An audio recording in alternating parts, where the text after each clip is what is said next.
Alhamdulillah, alhamdulillahilladzi wa'adal mazida liman syakara ala na'ma'ih wa aw'adal azabal alima ala man kafara li ayadih. Ashhadu an la ilaha illallah wahdahu la syarikalah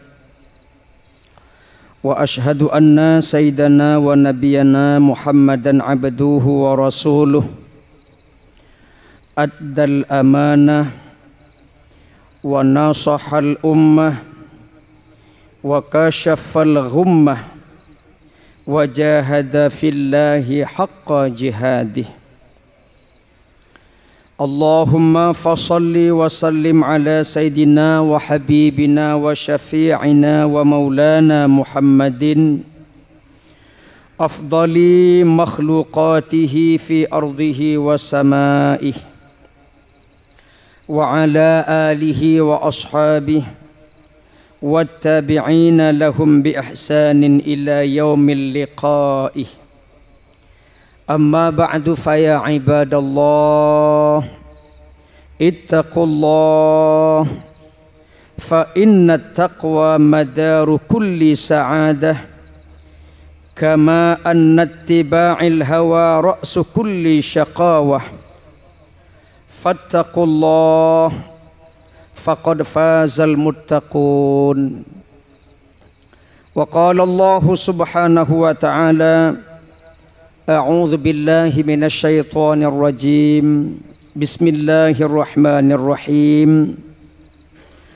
Wa man ahsanu dinan mimman aslama wajhahu lillah wa huwa muhsin wattaba'a millata Ibrahim hanifa wattakhadallahu Ibrahim khalila.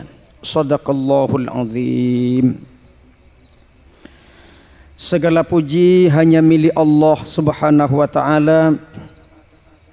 Setiap saat kasih sayang Allah tak pernah putus sedikit pun yang kita terima. Hanya saja kitalah yang sering kurang bersyukur kepada Allah subhanahu wa ta'ala. Salawat dan salam kepada Nabi tercinta Nabi Muhammad sallallahu alaihi wasallam. Di tengah hiruk pikuk dahsyatnya kiamat, panasnya padang mahsyar, satu-satunya penantian pertolongan yang kita harapkan adalah hadirnya syafaat Nabi Muhammad sallallahu alaihi wasallam.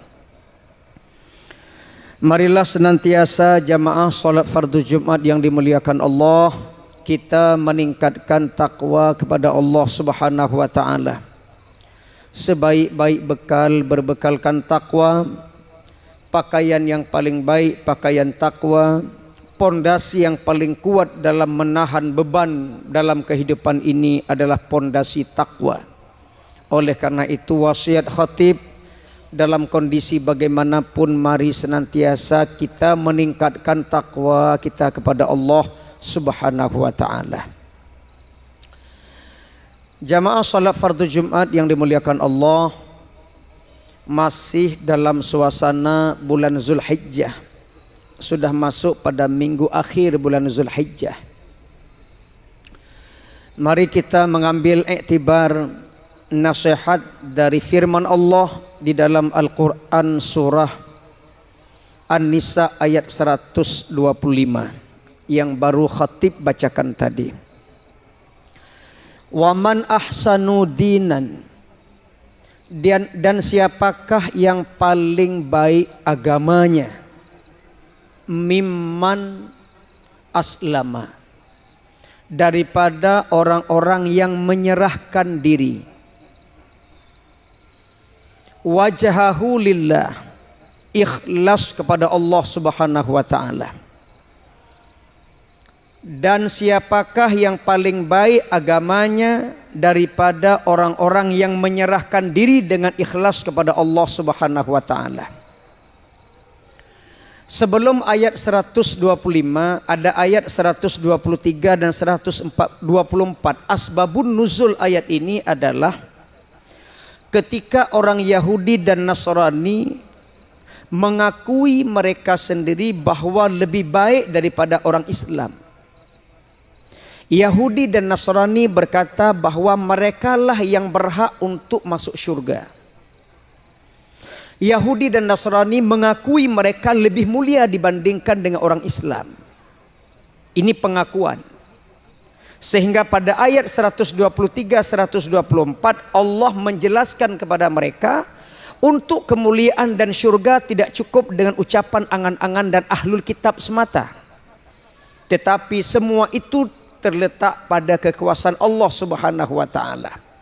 Maka Allah tegaskan pada ayat 125, "Wa man ahsanu dinan," siapakah yang lebih baik agamanya, mimman aslama, daripada orang Islam. Aslama itu Islam maknanya menyerahkan diri. Maka Islam itu agama yang menyerahkan diri. Allah tegaskan bahwa bukan Yahudi, bukan Nasrani yang paling baik, tapi Islam. Sehingga pada ayat 85 surah Ali Imran, Allah berfirman, "Wa may yabtaghi ghairal Islam falan yuqbala minhu." Barang siapa yang mencari selain daripada Islam, falan yuqbala minhu, maka Allah tidak menerima daripadanya. Berarti yang Allah terima hanyalah agama Islam. Di dalam kitab Risalatul Mu'awwanah ada kalimat wa faddala dinahu ala sairil adyan. Wa faddala dinahu, dan seutama-utama agamanya, artinya agama Nabi Muhammad adalah agama yang paling utama. Ajaran yang dibawakan oleh Nabi Muhammad SAW adalah ajaran yang paling ringan, yang paling sempurna, yang paling unggul. Ala sairil adyan, atas ajaran-ajaran yang dibawa oleh nabi-nabi yang lain.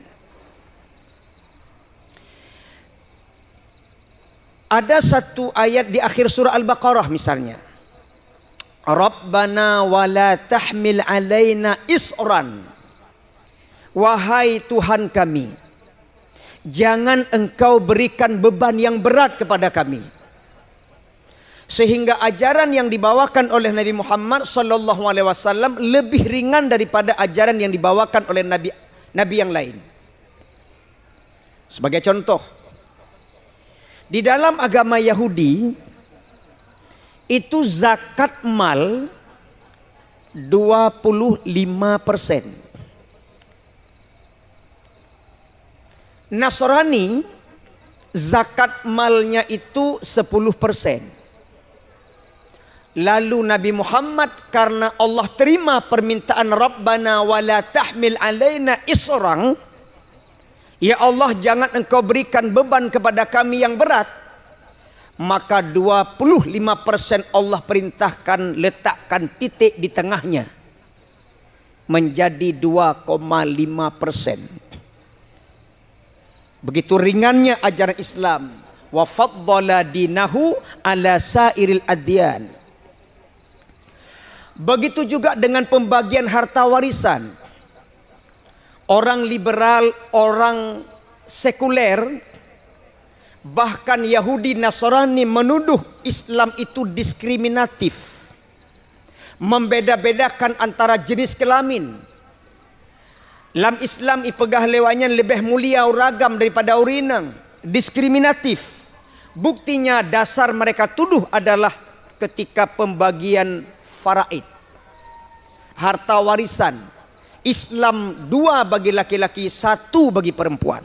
Sehingga Islam dituduh tidak adil. Nah, kalau dilihat secara mendalam perbandingan ajaran, malah Yahudi dan Nasrani perempuan tidak mendapatkan harta warisan. Maka Islam jauh lebih mulia, menghargai perempuan dapat 1 bagian harta warisan. Ipegah Islam hanade, padahal dalam ajaran Yahudi Dalam ajaran Nasrani itu tidak ada perempuan mendapatkan harta warisan. Maka Islam yang dibawakan Nabi Muhammad itu lebih ringan dibandingkan dengan Islam yang dibawakan oleh ajaran nabi-nabi yang lain. Maka dalam kalimat wa faddala dinahu ala sairil adyan, lebih utama Islam yang Allah terima dibandingkan dengan agama yang lain. Wajahahu lillah, menyerahkan dirinya semata-mata karena Allah, ikhlas.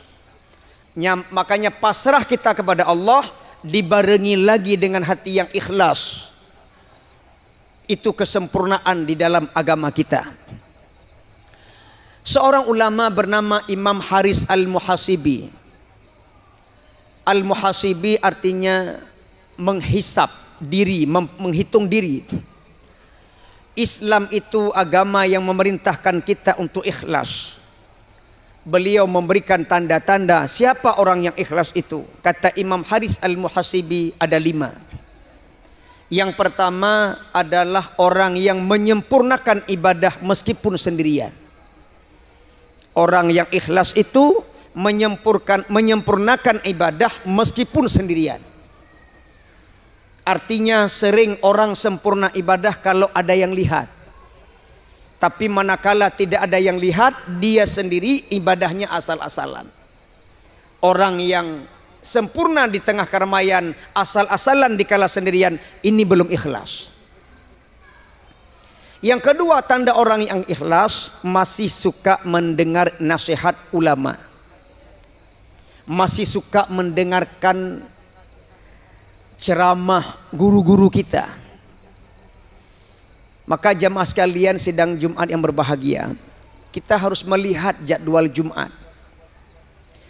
Ini Jumat sudah 12:30. Kita berusaha sebelum khatib naik mimbar kita udah masuk masjid, biar mendapatkan kesempurnaan ibadah Jumat. Tidak sah Jumatnya kalau sengaja duduk, bahkan tidak sah sengaja Jumat kalau tidak sempat dengar khutbah. Karena khutbah itu nasihat dari khatib 2 rakaat sholat Jumat, pengganti 2 rakaat. Maka usahakan secepat mungkin tengok jam. Berbeda bulan, berbeda jadwal kita sholat. Pantau, waspada agar sempurna sholat Jumat kita. Mendengarkan pesan khatib itu bahagian daripada keikhlasan. Yang ketiga, tanda orang yang ikhlas itu selalu beramal rahasia. Tidak memamerkan amal kepada orang lain. Itu ikhlas. Yang keempat, selalu bermuhasabah diri. Orang ikhlas itu selalu memperbaiki diri. Tidak pernah puas dengan apa yang dia buat, dia selalu memperbaiki diri. Dan yang kelima, tanda orang yang ikhlas itu tidak berharap sanjungan dan pujian. Bila disanjung tidak menolak, tak disanjung tak berkecil hati. Itu orang yang ikhlas, kata Imam Haris Al-Muhasibi. Maka Islam itu mengajarkan kita untuk menyerahkan diri, ikhlas kepada Allah Subhanahu wa taala.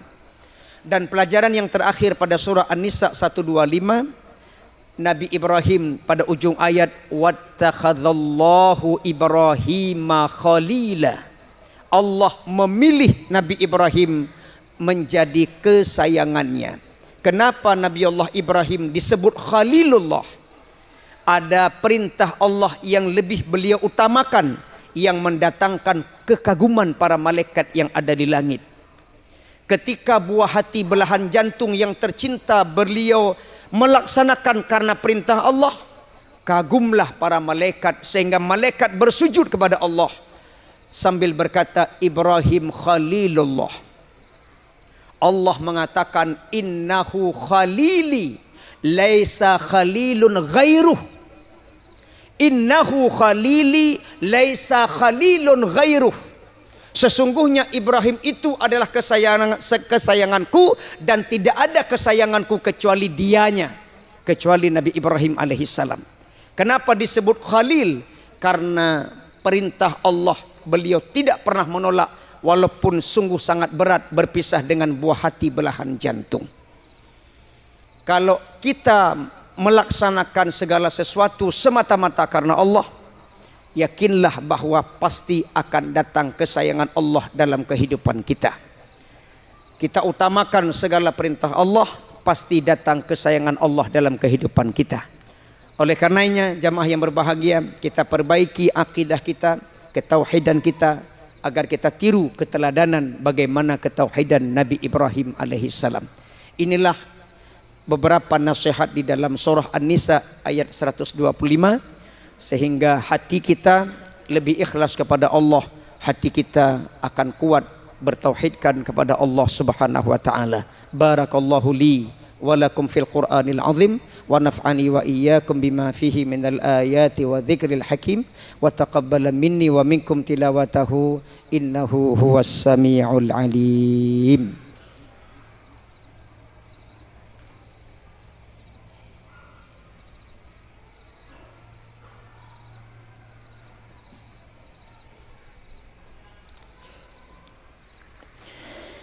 Alhamdulillah alladzi la rabba siwahu wa la ma'buda ghairuh, nahmaduhu ala na'amaihi wa alaihi fi ardihi wa samaihi. Ashhadu an la ilaha illallah wahdahu la syarika lah, ashhadu anna Muhammadan abduhu wa rasuluh la nabiyya ba'dah. Allahumma salli wa sallim wa barik ala abdika wa rasulika sayyidina Muhammad wa ala alihi wa sahbihi wa mawalah. Amma ba'du fa ya ibadallah ittaqullaha haqqa tuqatih wa la tamutunna illa wa antum muslimun. Fayaqulu Allah subhanahu wa ta'ala, a'udzu billahi minasy syaithanir rajim, bismillahirrahmanirrahim, wal 'ashr innal insana lafi khusr illa alladhina amanu wa 'amilus solihati وتواصوا بالحق وتواصوا بالصبر صدق الله العظيم. اللهم اغفر للمسلمين والمسلمات والمؤمنين والمؤمنات الأحياء منهم والأموات. اللهم أجرنا من النار، اللهم أجرنا من النار، اللهم أجرنا من النار. اللهم ربنا آتنا في الدنيا حسنة وفي الآخرة حسنة وقنا عذاب النار.